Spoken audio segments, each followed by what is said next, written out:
The most basic edit you can do is the cut, which is simply going from one shot to another, changing perspective, advancing the story. Now I'm going to be showing you a series of examples that help illustrate the types of cuts that I'm about to mention. A lot of these cuts are so common and feel so natural that you don't even think about it. Whoa, what the f*** happened there? Doesn't matter. You can do whatever you want. But if you want to make your cuts a little less jarring, let's begin with a technique that's used all the time. Cutting on action. Now all this means is cutting from one shot to another while the subject is still in motion. It doesn't always have to be on a punch or a kick. It could be something as simple as a character turning or throwing something, or a character going through a door, or another door, or another door. Come through. Then there's the cutaway, which I can best describe as cutting to an insert shot of something and then back. The insert could exist in the same space as the characters. You want the moon? Like this. Just say the word and I'll throw a lasso around it and pull it down. Hey, that's a pretty good idea.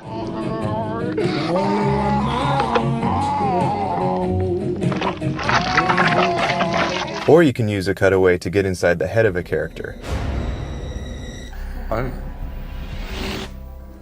Last night I was... Cross-cutting. This is when the editor intercuts back and forth between locations. For example, most phone conversations are usually cross-cut, and when used effectively, cross-cutting can certainly amp up the tension and suspense of a sequence.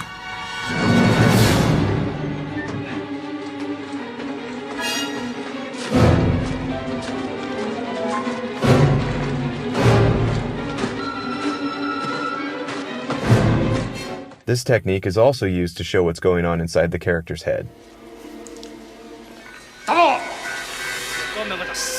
Don't move. I don't want you to cut your own throat. Jump cuts are when the editor cuts between the same shot, and they are often used to deliberately show the passing of time. And that looks like this. So you can naturally find these in montages. Here's a few examples.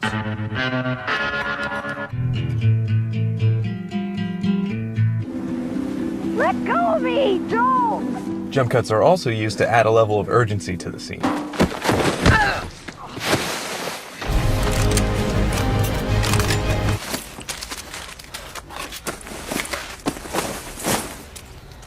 And there's a lot of jump cuts in baseball.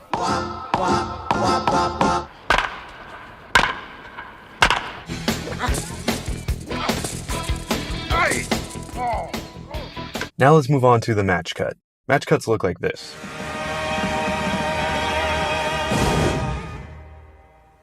Come on, guys, let's get to work. Yeah! Match cuts are often incorrectly referred to as jump cuts. However, there is a difference. A match cut cuts from one shot to a similar shot by either matching the action or the composition.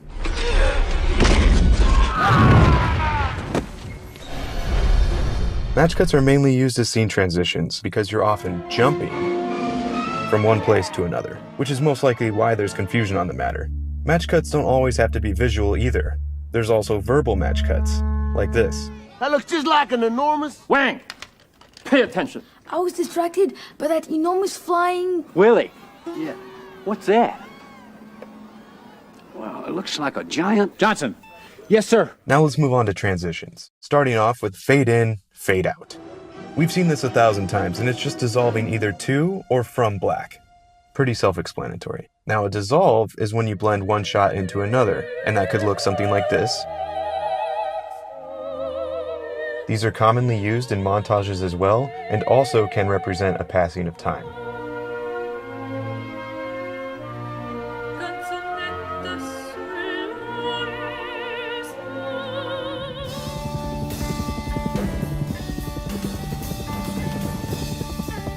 Now, you could easily dissolve between the same shot, and it looks something like this.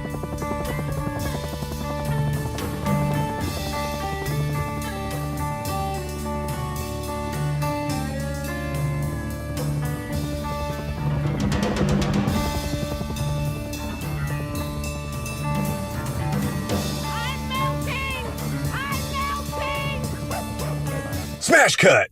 Smash cuts are abrupt transitions. The obvious example is someone waking up from an intense dream or a nightmare.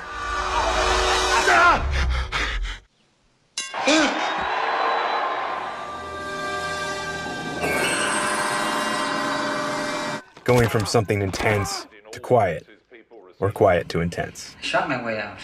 Everybody started shooting, so I blasted my way out of there.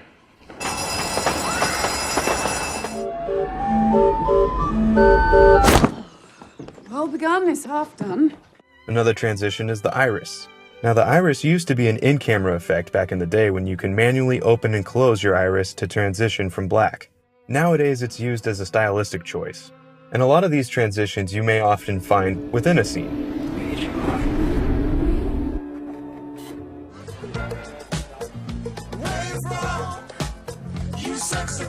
Some other transitions include the wipe. And a wipe is a wipe. On the move. Look at that, it wiped. Oh look, there's another. Okay, moving on. Oh, no, there's more wipes? Oh, there are many types of wipes.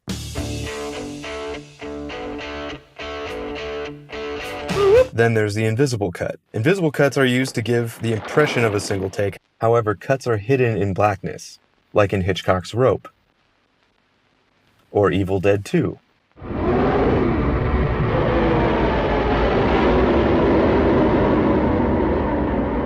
And most recently, Birdman. Cuts are also hidden within whip pans, where you can hide the cut on the motion of the camera movement. Here are a few examples. I'm back. Perfect time. As you know, endorsed by the PTA and the North American Teachers Foundation. We coming to get you, Barbara! An editor might also hide a cut with an object crossing the frame. Or you can hide a cut when the subject leaves the frame. This is my favorite example because it's pretty seamless unless you know what you're looking for. Just like any good magic trick. So there's an invisible cut hidden right here. This shot was cleverly designed to make it appear as if Paul Newman was actually doing those card tricks. But really, he can't. Now let's move on to something else. The L-cut is an audio-based transition. This is when the audio from the current shot carries over to the next shot.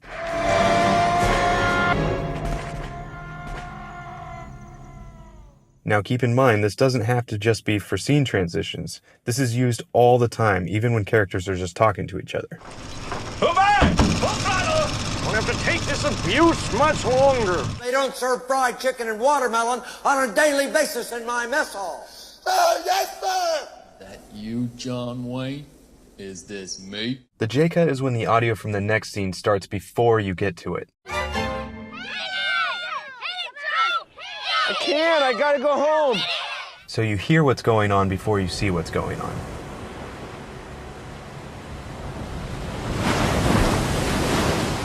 These are very subtle editing techniques that people might not even notice, and that's the point. The J-cut and the L-cut are designed to specifically create a seamless flow, a seamless transition from one scene to another, with audio guiding the way.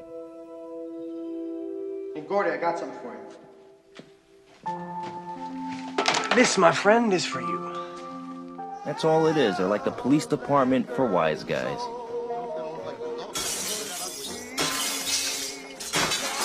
The J-cut is also great for revealing a new element within a scene. Plus, you can't take them underwater, and if you do, they...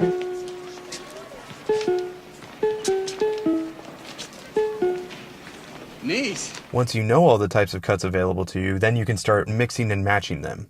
The Graduate does this match cut into a J-cut. Ben, what are you doing? Or there's the match J-cut. If you could fight anyone, who would you fight? Fight my boss, probably. And here's a verbal match J-cut. And the line goes... Roar! Here's a cross-cutting cutaway. I tried not to think of the word cereal or flesh. Mad Max does this cutaway jump cut. Let's just take a look at that one again. They cut from Max to his vision, cut back, and they jump cut the impact to really sell the hit. Here it is again at full speed. Here's a jump cut, cross cut, smash cut. I'm so smart. That's funny. Okay, we open at the beginning of time. No, okay, we open with LaRoche driving into the swamp. Crazy white man. Gladiator has a great cross-cutting match cut thing going on in this sequence.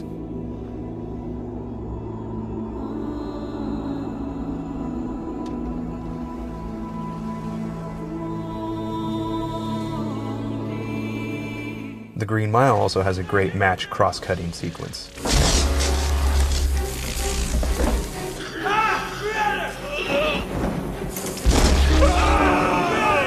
Then there's the match dissolve.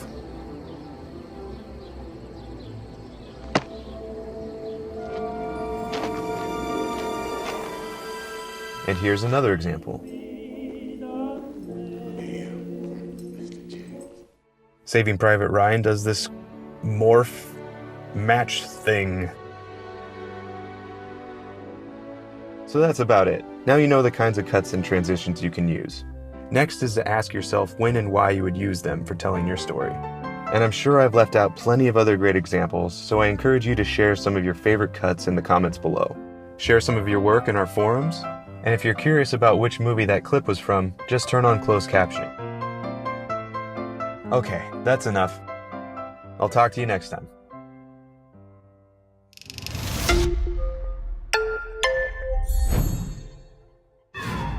If you want to see more editing videos, click over here. If you want to see more video essays, click right there. And if you're interested in filmmaking, just subscribe. And we're also on Twitch every Thursday. We do live demos and commentaries. Okay, bye.